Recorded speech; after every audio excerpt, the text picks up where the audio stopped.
don't burn yourself.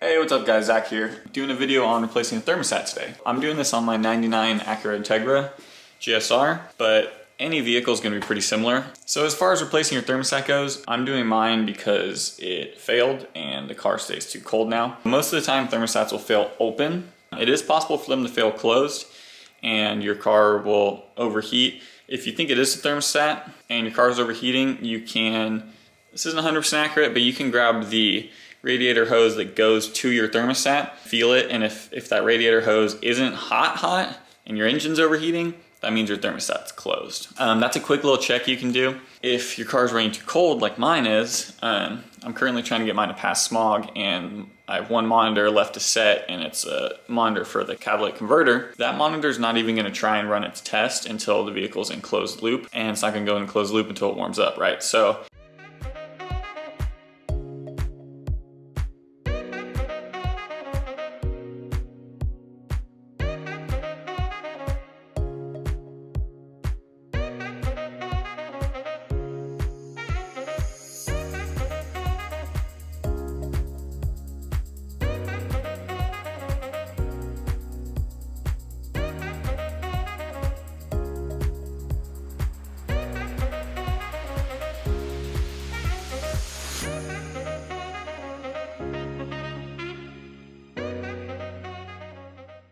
if you're running too cold like that, temperature gauge is way lower than it should be.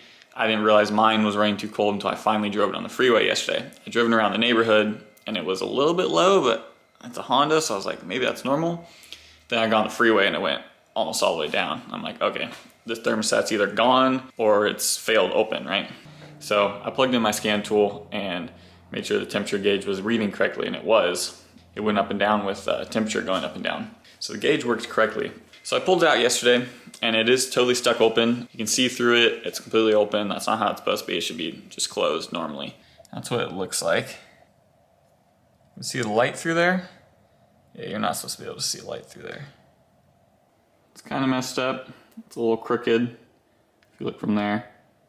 So because of that, the engine's staying too cold. It's not actually being able to warm up, and it needs to warm up to a certain temperature to go into closed loop before it even runs any emissions tests for the cat and stuff like that. So if you need to replace your thermostat, here's a basic little video on how to do it. A couple tips: don't do anything to your cooling system when it's hot. Don't take your radiator cap off. Some reservoir caps are pressurized depending on the vehicle. Don't take those off while it's hot. Don't burn yourself, right? Don't burn yourself. You can drain the cooling system first if you want. I personally like to just crimp off some hoses and just pop that sucker off. Be ready to catch the coolant. Get to your thermostat, break the bolts loose, take it out. Some thermostats are part of a housing, some are by themselves. Either way, you're gonna need the thermostat and the seal. Take your old gasket off. Make sure you get all of the old gasket off. Clean it if you have to. Get it off. Put the new gasket on, new thermostat on. Tighten it up, torque it to spec, and then fill your cooling system. If you don't have distilled water, just get the 50-50 mixed coolant if you want. I have distilled water, so I just get straight coolant. I mix it myself and bleed your cooling system. That's probably the most important part of this, is make sure you bleed your cooling system correctly. The 94-95 Integras have a bleeder screw. It's gonna be somewhere right about here on the engine.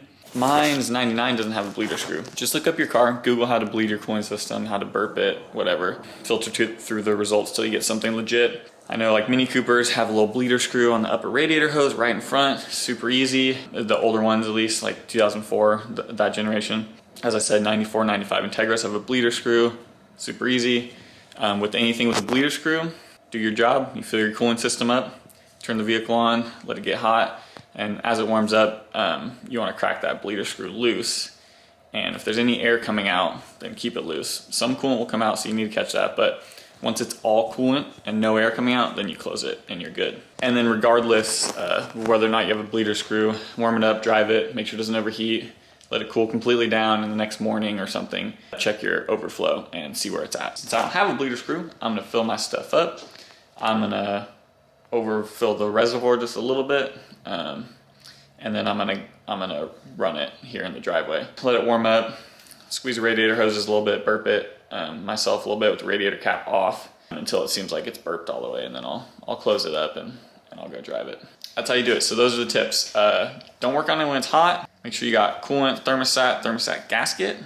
Take the coolant out, pop that sucker off, pop the new one in, fill it up with coolant, and bleed it correctly. Bleed it correctly. Make sure you get all the air out. Good thing it's a Honda. It was only $9 for a new one and a couple bucks for the seal. Without further ado, here's my car. So I took out the air box, sitting right there. Just has a tube from the intake to the air box here. There's a couple screws on the air box, and then a clamp on the intake, and then this vacuum line going into the intake. So super easy. Just get that out of your way. It'll make life a lot easier. I plugged this up with rags last night. So that's gonna be our thermostat housing right here. So this one's fairly easy to get to. You're gonna need a wrench for the bottom screw because the transmission is kind of in the way. So a wrench on the bottom, it's a 10 mil, and then a socket or wrench on the top, that's also a 10 mil. Here's the cover.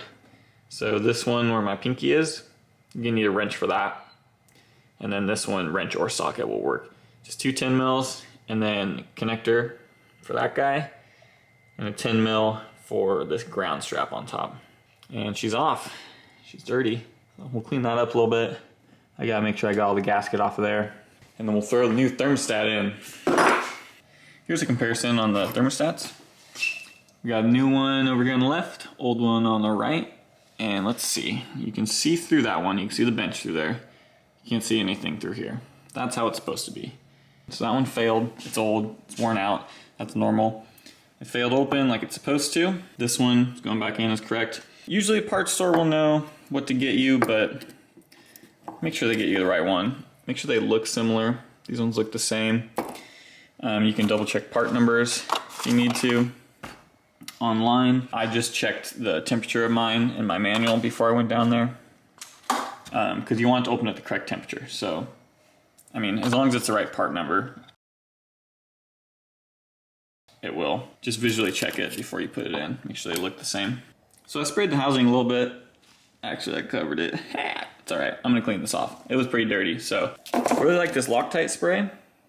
Yes, I got it from Mercedes. This Loctite cleaner, spray it on your old gaskets. I did it on the engine side too. It's great. You spray it on there, you let it sit for a minute, and then you scrape it off, and it usually gets all the gasket off. I like to use plastic razor blades for this. And even if you don't have a gasket cleaner, you can still just use a plastic razor blade.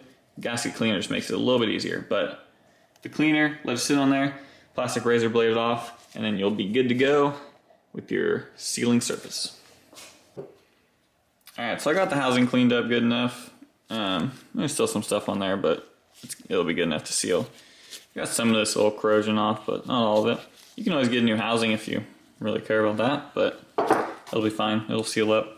Something interesting I noticed about this, which is why you should pay attention when you take stuff apart, but I just ripped this out pretty quick last night.